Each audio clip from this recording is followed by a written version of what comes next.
Hello, hello, welcome to Season 5 How to Play D&D, the explainer podcast for one experienced dungeon master and one failed script writer to discuss D&D topics. My name is Kinsey and my illustrious guest this week is Abby of Tabletop Curiosities. Thank you once again for joining us for the Monster Enemy season. You are doing us a solid. Hello, yeah, anytime. More than happy to talk monsters any time of day. You've got some of the maddest monster ideas, I think. Like, people have got what you expect. I know I made a list and people picked from it, but some of these that you've put together are like such brilliant creative creatures that you like so perfectly fit, and they're goofy. Some of them as well as do you know? And it's kind of fun that it's not like horror. Look, do you know what I mean? It's not boring. It's not horror. There's this middle ground that does really well. So absolutely, that's me all over. I always pick horror settings and then it gets silly. Yeah, it's got to be done. I think it works really well. I mean, my campaign's exactly the same. I think you've got to have a bit of like, was it like comedy and that comedy and drama, that kind of thing, you know? So, all right, this season we're doing things slightly different. Our guests have selected an enemy from a list. I definitely don't need to say this like 20 episodes in. That I've supplied, and they're going to educate us as to why we should use these creatures. And of course, I will interrogate. So, Abby, without further ado, what is the creature this week? This week we are talking Froghemoths. Let's get to it.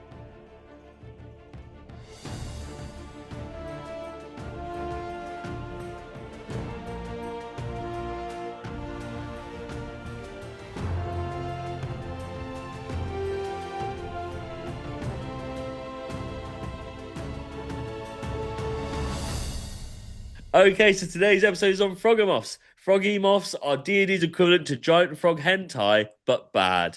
Abby, I waste my action in combat by rolling perception for a way out. Am I suffering PTSD or am I a conscientious objector? What am I doing? I actually think you're a good D&D player that's trying something, but Yeah. that's not how it goes, unfortunately. No, it's not. It's not. Imagine if, like, in combat and you're a fighter, I'll say like level 13, and you get 3 actions a turn and you just roll perception 3 times. It's a good RP moment. Maybe he's a coward. That's 100% going to be my new character. Can we start at 13 and I'll be a fighter? And they think I'm going to be like this broken build and I'm actually just like scared. Knees clattering every combat. So good. I'm wearing like my dad's armor. I have no idea who I am. Like, so good. I mean, that's definitely given people some ideas now. So why did you pick the Froghemoth?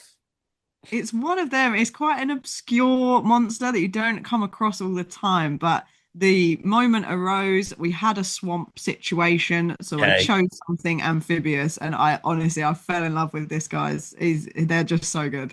So I've not used. We had this talk quickly before we recorded. I have not used this creature. I know what it is. I've seen the artwork for it, and it is brilliant. And do you know what? I know it's not the same world, but it really makes me think of if Wallace, like, you know, Aardman Studios, if like Wallace and Gromit had some kind of like, you know, they've got like the penguin villain. If they had some kind of D&D setting, this is the kind of thing that would be like scary at first, but then like their best mate follows the journey.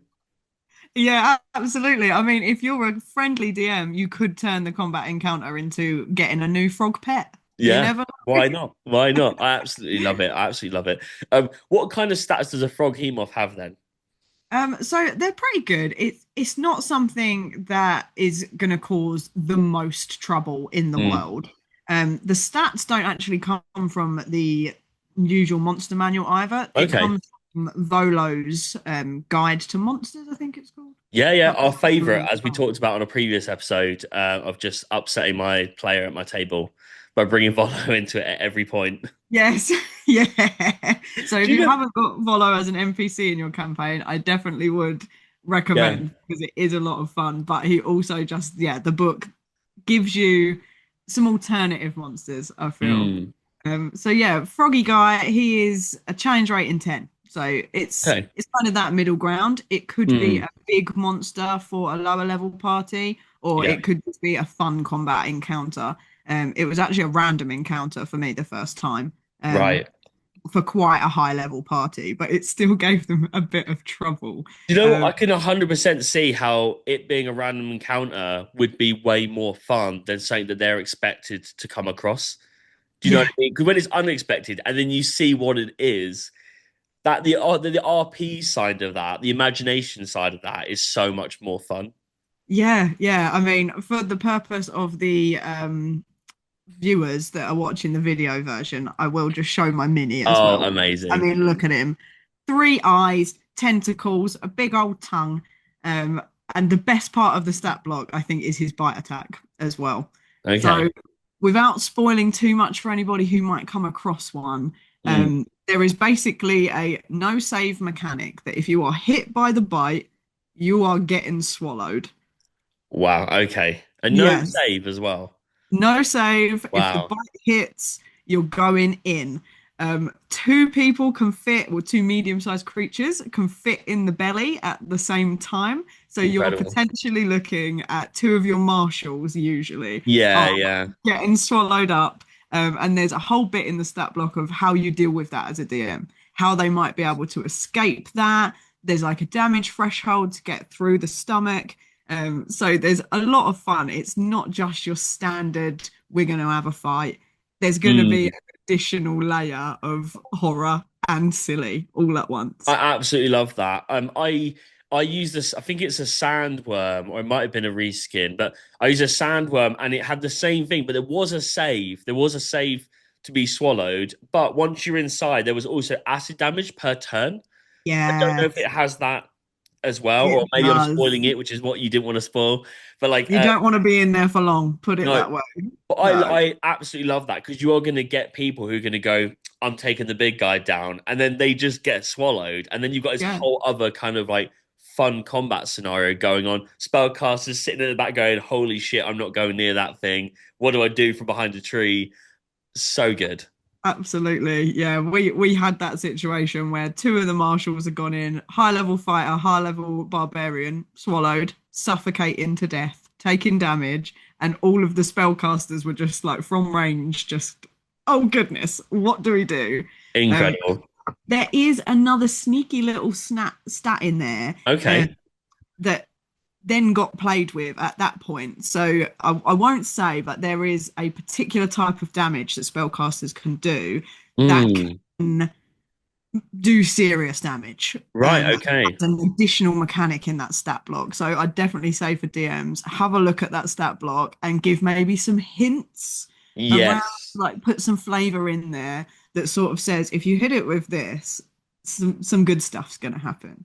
Yeah, that's actually such a good thing to bring up as well because you know that there are going to be enemies where you almost want the team to plow through to kind of show that well we've leveled up and we can do these things. But also there are enemies where like you know big combat like that should be a puzzle really in some sense and like if you can kind of like you said hint to something on the way to it or like they might find like tracks and it's left this behind or that kind of thing is just such good storytelling, and hopefully those you'll know the players who are listening and who aren't as well from that. So it's great, Absolutely, yeah. a great Yeah. tell. Okay, so you actually kind of explain how does a DM use a Froghemoth in their game, or no, you've given an example. Outside of a swamp, like how does a DM use a Froghemoth in their game? Are there ways of using it that aren't just kind of like a random encounter in the place you expect it? Is it the kind of creature that like someone might have as a pet? To attack. You know, like it might be a BBG who has this thing as like a guard dog, or are there ways of using this thing more than outside of like one encounter?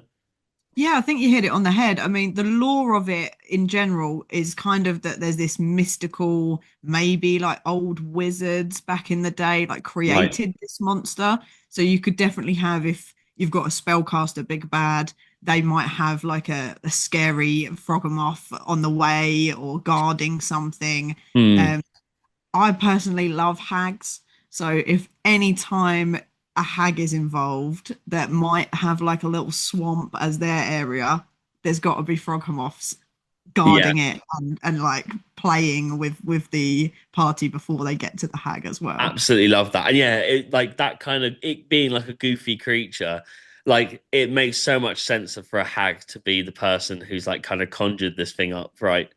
So Definitely. definitely. Oh well, so quite a quick one then. What's your least favorite enemy in D&D? Obviously, we are going down the route as well of you know, are there creatures that you absolutely love that you could recommend? Do you know what? Since last time, I was quite positive last time, and You this were. time actually, I thought of something that does upset me a little bit. All I right, think it okay. might have already been covered as well. But when you've got these stat blocks of like commoner, scout, fighter, they bore me so much. Yeah, yeah. Like if I'm reading a module and it's like, oh yeah, there's like five bandits on the road, I always change it to something weird Mm, yeah, because we're high fantasy world. Those stats are helpful for a DM to kind of have in their back pocket, but you can always add another layer onto it. So if you're yeah. thinking, I want something a little in realism, at least make it like an elf or something, you Yeah, know? just a bit of flavor to it. Like I said, I guess it's good to just be like, right, I know the kind of level of enemy I should be putting in at this point, but that's kind of it, right? You then just reskin it. Yeah. I think whenever I use things like that, like in mine, there's not many different species that they come across in my campaign. They're level 11, and they might come across people who are just like, it's an army of knights. And you go, well, that's a bit Mm, boring all the time. But then those knights will have a move that they are not expecting. And you're like, well, this isn't 400 of the same person. They've got different things. They've got yeah. different reasons to live, different attacks, and they're always a bit like, "Holy shit, I was not expecting that." I thought once I took one down, I'm going to take them all down the same way. Do you know what I Yeah. mean? So there's definitely ways around it. I think it's up to DMs to really like push the boat out and make it interesting for them as well. You know, Yeah, not certainly just make it an army. That's already far more interesting. yeah, Like, just yeah, exactly that. It's okay. You don't want it to be like there's 30 enemies every time. Obviously, it'd be time consuming, but it's just like a bit of originality in why they're there if they're going to be there. I suppose. yeah, Do absolutely. you know what? I totally agree. I think the Froghemoth, having never used it, is the first one I've needed to be sold on, other than it being goofy, and I love it. And then I totally agree with your enemy choice as well. I try not to use them ever, really. Um, Yeah, that's it. Just add some extra. And yeah, if you ever come across a module and it says there's a scout in there, make it a Froghemoth instead. You'll yeah, figure it out. yeah. You'll figure it out. Five Froghemoths try to steal from you. All right. Well, today's adventure is sadly come to a close. We're back in next week with the topic: do giraffes get struck by lightning more than trees? And as always, thank you for tuning in. And if you'd like to join the D&D action, then please follow us on Instagram at How to Play D&D, or check out the link in our bio to join our Discord server. I definitely get faster and faster every month that we do this. Um, where can we find what you do, Abs? Tabletop Curiosities on Instagram, TikTok, and the Etsy store as well for all your dice needs. Perfect. And obviously, once again, the links to everything will be in our bio. I've been Connor Kinsey. I've been Abby from Tabletop Curiosities. Good day.